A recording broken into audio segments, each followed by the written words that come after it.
Nightmare narratives here. I've put a lot of care into bringing these classics to you, and I'd love to know where you're listening from. Feel free to leave a comment, and if you're enjoying this, a like would mean a lot. Now, sit back and enjoy the show. Petri Wine brings you Basil Rathbone and Nigel Bruce in the new adventures of Sherlock Holmes.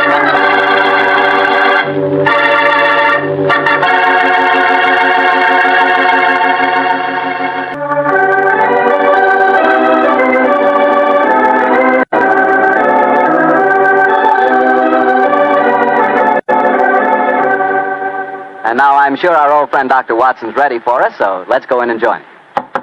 Come in. Good evening, Mr. Bartow. Good evening, Doctor. Well, the puppies seem very happy tonight. Yeah, tonight, yes, but you should have seen them this afternoon. I doubt if there were two more frightened little dogs in the whole of California. Come on, Winnie, now you control yourself. What happened, Doctor? Well, I took them for a walk on the beach. As we were scrambling round a rocky point, a seal popped his head up in the water quite close to us. What'd the puppies do? Oh, both of them barked at it furiously. And the seal? Blew a few bubbles and then barked right back. I don't know what the world's speed record is for short-legged dogs, but I'm sure they broke it. You know, Doctor, I'll have to join you on one of those afternoon strolls of yours. You always seem to be having such exciting adventures. Oh, and talking of that, how's about tonight's new Sherlock Holmes adventure? Well, I'm all ready for you, my boy. In fact, I was looking over my notes on the case just before you arrived. This is another story in which Sherlock Holmes' elder brother, Mycroft, played an important part. Mycroft Holmes was 7 years older than Sherlock, and some said it is superior in powers of observation and deduction. That sounds like heresy, Doctor. No, young fellow, my lad.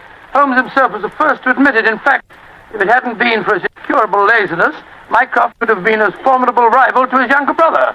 However, Mycroft did hold a position of considerable importance at the Foreign Office, and it was there that tonight's story begins.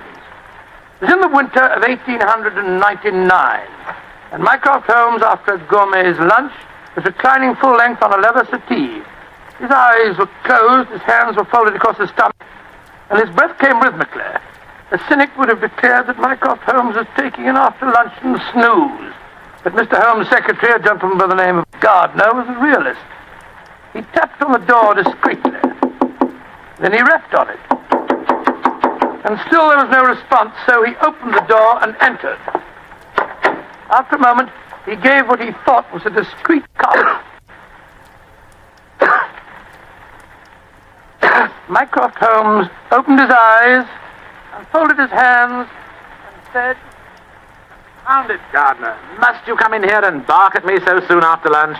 I'm sorry, Mr. Holmes, but I thought... You thought that as I was lying down with my eyes closed that I must be bored, and so you came galloping in. Oh. Well, what do you want? There's an old lady outside, sir. She insists on seeing you personally.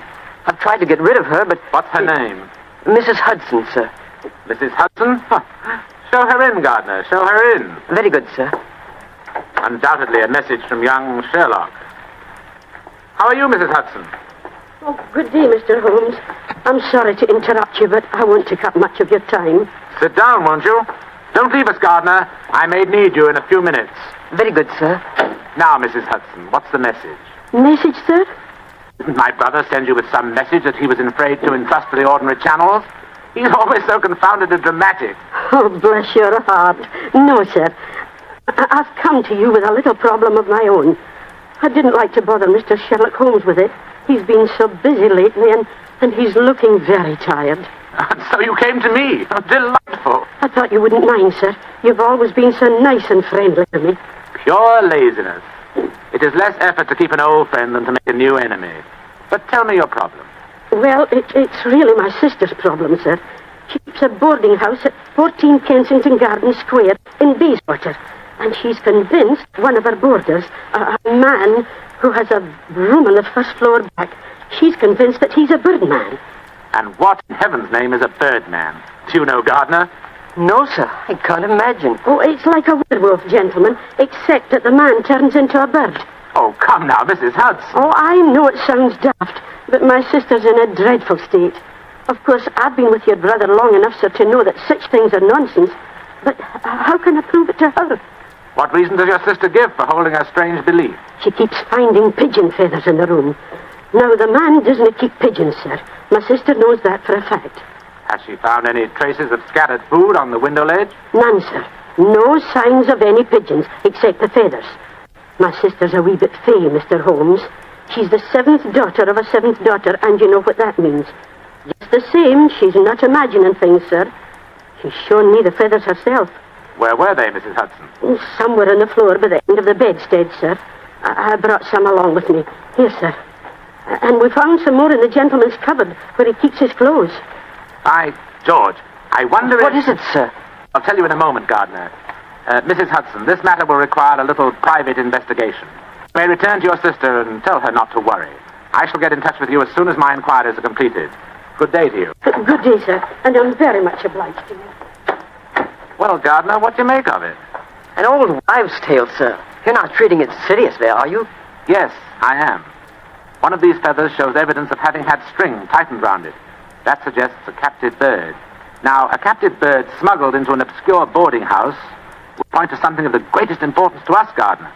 By George, sir. You mean carrier pigeons? Exactly.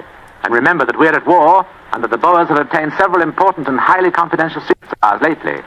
We know there's a leak somewhere. This requires an active investigator who can work with discretion. Now, I could work with discretion, but I don't feel too active at the moment. I have it. I want you to write this letter to my brother. Disguise your hand, use plain, cheap notepaper, and don't sign the letter. He won't be able to resist that combination. Are you ready, Gardner? Yes, sir. Very well, then. My dear Mr. Sherlock Holmes, we know of your proposed investigation of the tenant in the first floor back at 14 Kensington Gardens Square. We warn you, as you value your life, keep away from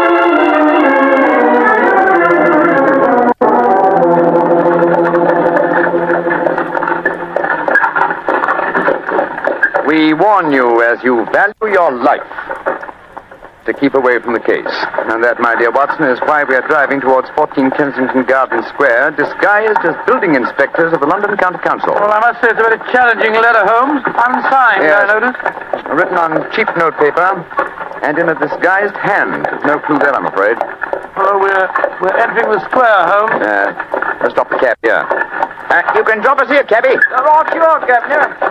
It seemed a little incongruous in these costumes supposed to arrive in a cab. Yes, I suppose so. Here you are, cabby. Oh, thank you, Governor. Supposing this mysterious tenant of the first floor back should be in his room when we get there. We must hope our disguises are convincing and keep our wits about us. Now, this may be a trap. Yes, just what I was going to say. After all, you've never heard of 14 Kensington Gardens until you received an unsigned letter 2 hours ago warning you to keep away from it. I don't like the look of it. There we are, number 14.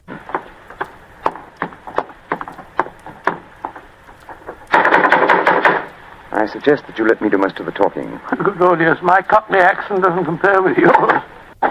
Who do you want to see? We're from the London County Council, we are. We've had complaints about a leaky gas jet in the first floor back. Oh, that's Mr. Green's room. He ain't home. That don't matter, my dear. We'll go up and take a look. Come on, Bertie. Right, you are, Alfie. Want me to show you the way? The missus is out shopping. No, thanks, dearie. Me and Bertie can't get lost, can we, Bertie? No, of course we can't. Of course we can't. Oh, look at him laughing. Come on, Bertie. Oh, I do like to be beside the seaside. Oh, I do like to be beside the sea. Dilly-um-pa-pum-pum, dilly-um-pa-pum-pa-pum. Nice house, Bertie, ain't it? Yes, Alf. Nice as can be, this house. Oh, I do like to be beside the seaside. I do like to be beside the... Here we are, first floor back. Better make sure the bloke ain't home. Oh, I do like to be beside... No, he ain't home, Alfie. Huh? No, well, all right, let's go in. Oh. So this is the mysterious room, eh? Well, it looks perfectly ordinary, doesn't it? Yes, a pressing example of the squalor of boarding house life. Hello. What's this on the bedspread? Feathers. Must have come out of the pillow. No. These are pigeon's feathers, old chap. And look here, Watson. Attached to the bed rail. No, that's only a piece of string. String, yes, but with a small metal ring on the end. A ring such as is used to place around a homing pigeon's leg. But why should someone keep carrier pigeons in an obscure boarding house like this? Yes, why indeed, why indeed? The answer could be that the tenant of this room is engaged in some sinister activity that requires the use of carrier pigeons in sending messages. Yes, there's no evidence of the birds being kept here. That's true, Othello, that's true. Possibly the owner of this room is given a pigeon by one of his superiors, brings it here, affixes his message, and releases the bird. But why couldn't he just take the message to where they keep the birds? Well, in that way, he would run the risk of being picked up with dangerous and incriminating messages on him. What kind of skullduggery involves the use of carrier pigeons, you suppose? We're at war with the Boers in South Africa, Watson. What could be more logical than that a spy in their pay should be using this method to smuggle important information out of the country? Right, Jove, yes, Holmes, I wouldn't mind being... Somebody coming. Look out. Who are you? What the devil do you think you're doing in my room? Well, my name's Bertram, and I come here to look at your gas pipes. Don't lie to me. Who are you? It's like I say, Captain, my name's Bertram, and I come from the London County Council. Very well, then.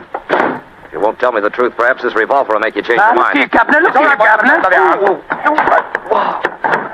Grab his revolver, Watson. Yes, right. Holmes, where were you? I slipped behind the doors. This gentleman opened it. Yeah, me, sir. Your overcoat coat seems extraordinarily well filled with chest, doesn't it? Why not slip it off? Yeah. It's a bit warm in here. Let me alone. So you were right, Holmes. He had a pigeon under his coat. Yes. See if you can catch the bird, will you, old chap? All right, here. Come on, Pigeon. Come on, little fella. Come along, Pigeon. There he comes. That's it. Look at the little fella. Snuggled up on my arm. Friendly little fellow, isn't he? Yes, look out, Watson. The gentleman's revolver. He's going after it. When I get it, I'll... A beautiful uppercut, Holmes. I'm afraid he'll be unable to talk to us for some time. How fortunate he told us where the message was hidden before we indulged in this little set. What do you mean? He didn't say anything about a message? No, not verbally, but I was watching his reflection in the mirror as he entered the room. His eyes first glanced at this top drawer on the dresser here to see if we'd touched it. It was obviously the most important spot in the room. Let's see. Here we are. A message already rolled up and in its container. Oh? What does it say, Holmes? It's in code, which is not surprising, but I don't think it will be very difficult to decipher. Yes, and when you've done that? Then, my dear fellow, I shall compose a code message of my own and persuade this pigeon to lead us to its master.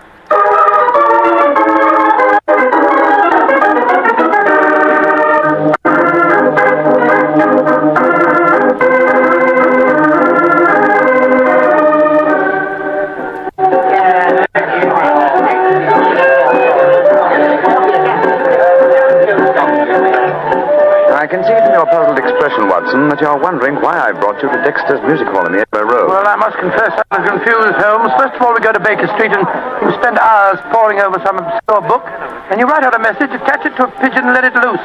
Now you bring me here. I hate to question you when you're working, but I should be glad if you'd give me some idea of what's going on. Of course, old chap.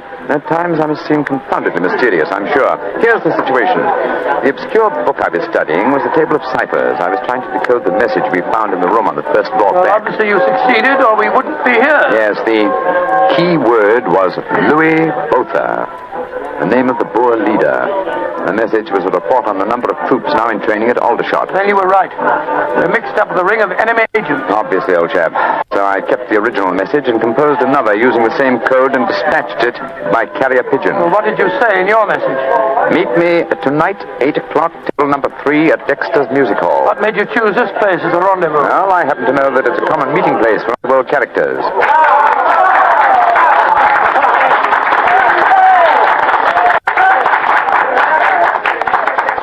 And which is table number 3? The one over there in the corner. I reserved it. Then why don't we go and sit down there instead of standing at here back? I thought we'd give our visitor the opportunity of showing his hand first. He won't be expecting Sherlock Holmes and Dr. Watson, I fancy.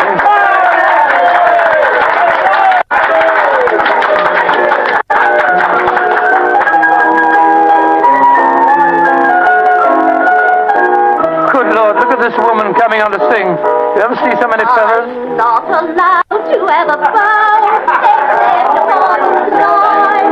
So yesterday he came and took me walking through the line. Holmes, look. A man just sitting down at table number 3. What's with it? Look. It's Sid Trimble. Sid Trimble, who's he? Dangerous criminal who once worked for the Moriarty gang. We've caught a prize pigeon, Watson. Better have your revolver handy, old chap. Undoubtedly he'll recognize it. Right you are, Holmes. Right on, then. Out in the clover, they trample it this morning. Go and drive them, Maggie, to the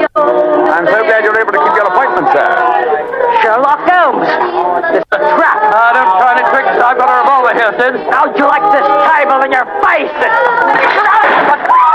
Oh! Watson! You didn't shoot him, did you? No, he knocked my hand. The revolver went off. The shot went wild. I swear it did. Yes, of course. Look at the wound. There are no powder burns. The shot was fired from some distance. Holmes, he's dead. Out of the way! Out of the way, please! Now then, what's going on here? Constable, this man has been killed. Yes, and it's easy to see who did it. Well, I didn't do it, Constable, if that's what you're thinking. Oh? Then why are you standing here with a smoking revolver in your hand? Come on, you're under arrest. But you can't arrest me. I'm Dr. Watson, and this is Mr. Sherlock Holmes. I don't care if you're the King of Siam and the Bishop of London himself. You're under arrest, and I'm taking you both to Scotland Yard.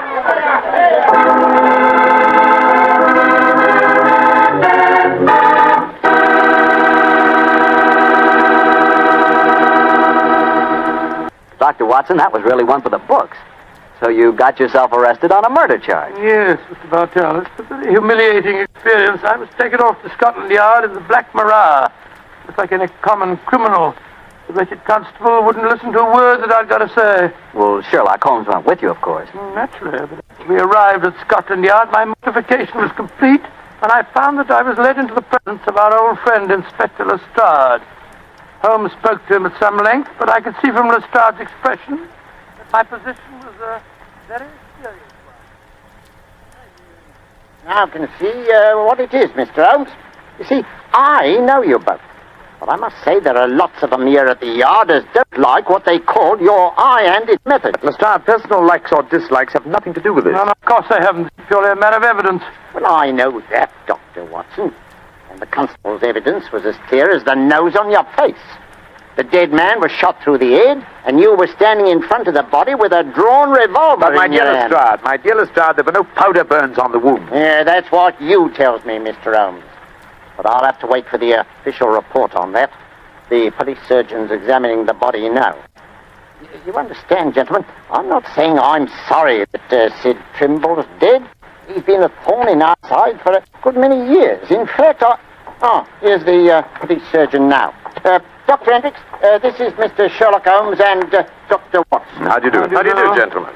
I'm a great admirer of you both, and I'm sorry to see you in such a very unfortunate plight. Thank you, Doctor. Thank you. What were your findings, Dr. Hendricks? Well, I just extracted the bullet, Lestrade, and I'm very much afraid it's the same make and caliber as the one missing from Dr. Watson's revolver. Yes, but that doesn't prove that I fired the fatal shot. A .45 Colt's a very common weapon, Doctor. It proves nothing. Dr. Hendricks, as I was just saying to Inspector Lestrade before you came in, the only fact that show my friend guilty would be powder burns on the wound, thereby proving that the bullet had been fired from close range.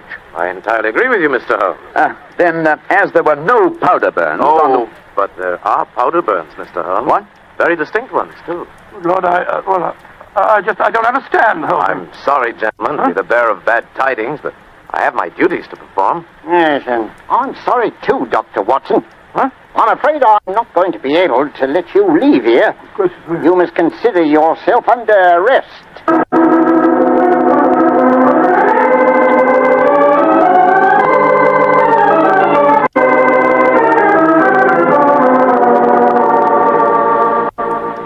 Holmes, I never felt more despondent in my life. Oh, cheer up, old chap. Well, how can I?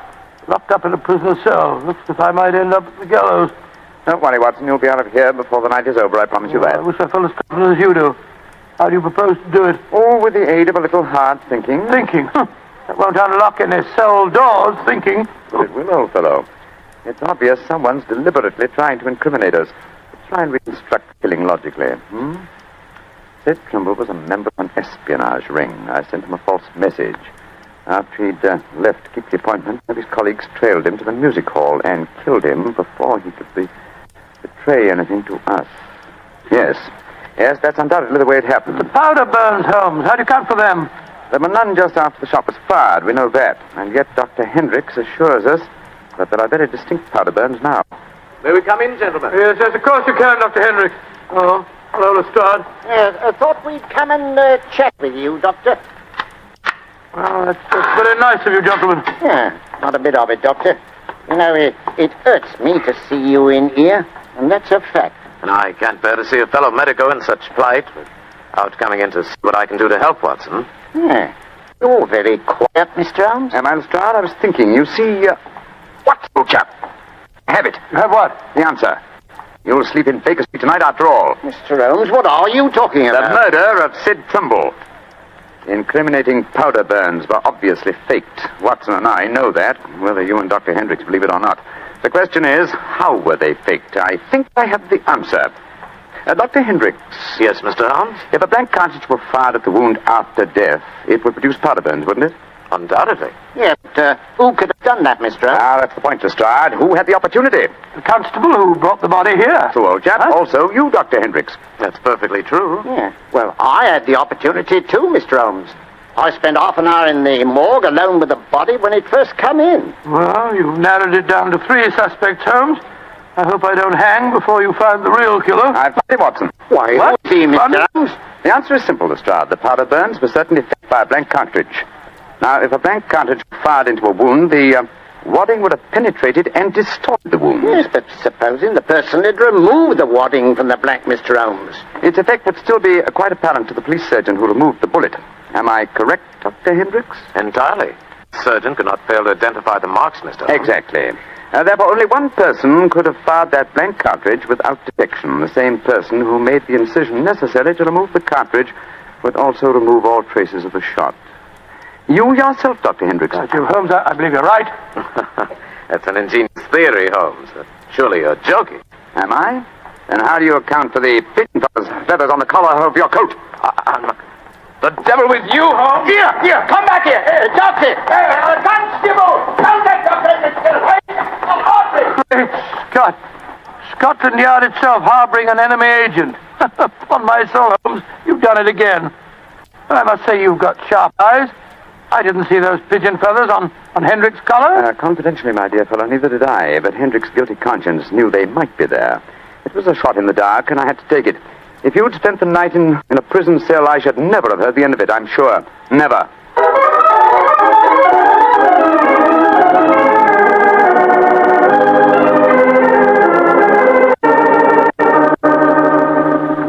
I want to see Mr. Mycroft Holmes, please.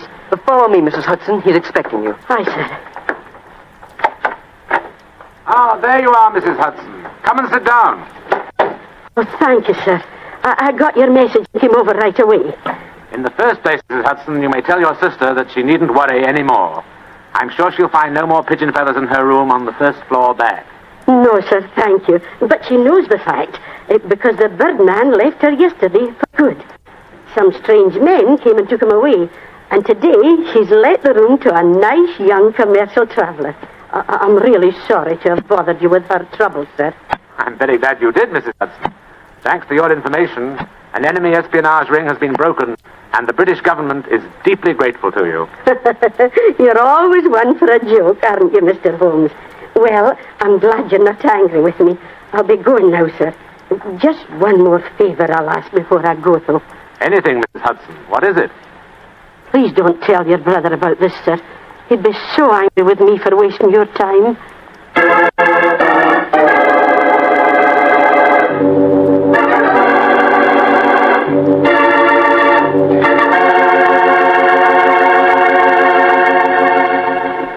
Well, Dr. Watson, what story do you have lined up for us next week? Well, now, next week, Mr. Bartell, I'm going to tell you a weird adventure that Sherlock Holmes and I had in the East End of London. It concerns a most unusual stage play, a badly frightened actor, and a blood-stained razor. I call it The Strange Case of the Demon Barber. Thank you for watching. Please don't forget to like, share, and subscribe to stay updated on upcoming videos here on Nightmare Narratives. Feel free to check out our other videos as you might find something you'll love. Enjoy.